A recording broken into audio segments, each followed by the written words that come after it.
মানুষ যে বলে বাংলাদেশ চোরের দেশ, কেন বলে জানো?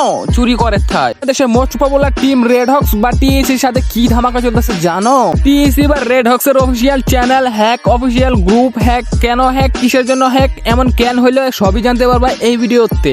তো ভিডিওটা স্ক্রিপ্ট না করে সম্পূর্ণ ভিডিওটাই দেখো। হে গাইস, আসসালামু আলাইকুম, this is Amir. Welcome to roster of king. তো কেমন আছো তোমরা? বরাবর মতো নতুন একটি ভিডিওতে হাজির হয়ে গেলাম আমরা। রেড হক্স এর অফিসিয়াল ইউটিউব চ্যানেল হ্যাক হওয়ার আগে ছিল এমন, হ্যাক হওয়ার পরে বানাইছে এমন কি এই ইউটিউব চ্যানেল এখন ইউটিউবে সার্চ দিলেও পাবা না, কারণ ইউটিউব থেকে এটাকে রিমুভ করে দেওয়া হয়েছে। কিন্তু তাদের যে ফেসবুক গ্রুপ ছিল 2,20,000-এর মতো ফলোয়ার্স, ওই অ্যাকাউন্টও হ্যাক করা হয়েছে। হ্যাক করার আগে ছিল এমন, হ্যাক করার পরে বানাইছে এমন। কেন করতেছে, কিসের জন্য করতেছে, কেন এই চ্যানেলগুলো হ্যাক করা হচ্ছে? হ্যাকার টিম থেকে একটা পোস্ট বা বার্তা দিয়েছে তাদের।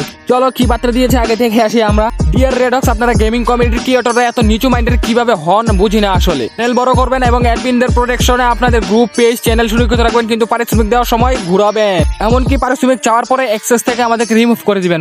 বাহ। আপনারা কি জানেন আমরা সাইবার এক্সপার্টরা চাইলে বাংলাদেশে যে কোনো ক্রিয়েটরকে উঠাতে পারি, আবার চাইলে নিমিশেই ধ্বংস করে দিতে পারি। রাউন্ড রেখে কি জানেন, 90,000 সাবস্ক্রাইবারের ইউটিউব চ্যানেল গুম। রাউন্ড 2 220 ফেসবুক পাবলিক গ্রুপ গুম।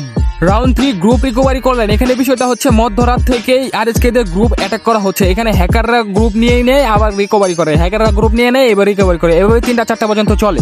রাউন্ড 4-এ তাদেরকে ওপেন একটা থ্রেড দিয়ে দেয় যে আরো বড় ধামাকা আসতেছে, অপেক্ষা করে। আমার কথা হচ্ছে, তারা কি এইসব পেজ বা গ্রুপের জন্য পরিচিত? না, তারা আসলে ন্যাশনাল ইন্টারন্যাশনাল স্পোর্টস টিম নামে পরিচিত। করে গিয়ে আরএসকে বা টিএসসি কে থামানো যাবে না, কখনোই থামানো যাবে না। বাংলাদেশে বেস্ট টিম হয়ে আছে, এমনকি বেস্ট টিম হয়েই থাকবে। রেড হক্স টিম ও হ্যাকার টিমকে দুজনকেই বলতেছে, আপনাদের মাঝে যে ঝামেলা আছে সেটাকে মিটাই নেওয়ার চেষ্টা করে। এভাবে ক্ষতি করে বাংলাদেশের নাম খারাপ করার কোনো মানে আছে?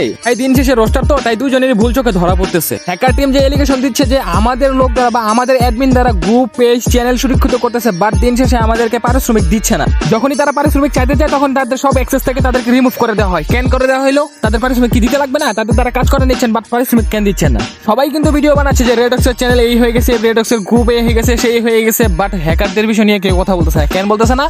এটাও কিন্তু একটা সমস্যা। আপনারা এখন বলতে পারেন যে হ্যাকার টিম মিথ্যা কথা বলতেছে। হ্যাঁ, মেনে নিলাম মিথ্যা কথা বলতেছে, বাট কথা হচ্ছে কিছু ঘটনা ঘটলেই ঘটনা রটে, নাইলে কিন্তু না। এখন কিছু অবৈধ সন্তান বেরোবে, তোমরা কমেন্ট বক্স চেক দাও, তাহলে দেখতে পাবা। এই অবৈধ সন্তানগুলোর ব্রেন মাথায় না রেখে পুটকিতে রাখে, এই জন্য দেখবা যে উল্টাপাল্টা কমেন্ট করে। তো আজকের মতো বিদায় নিচ্ছি প্রিয়। ভিডিওটা ভালো লাগলে সাবস্ক্রাইব করে দিও। কিছু আবালদের কেটে দেবো, তোমাদের জানাই আল্লাহ হাফেজ।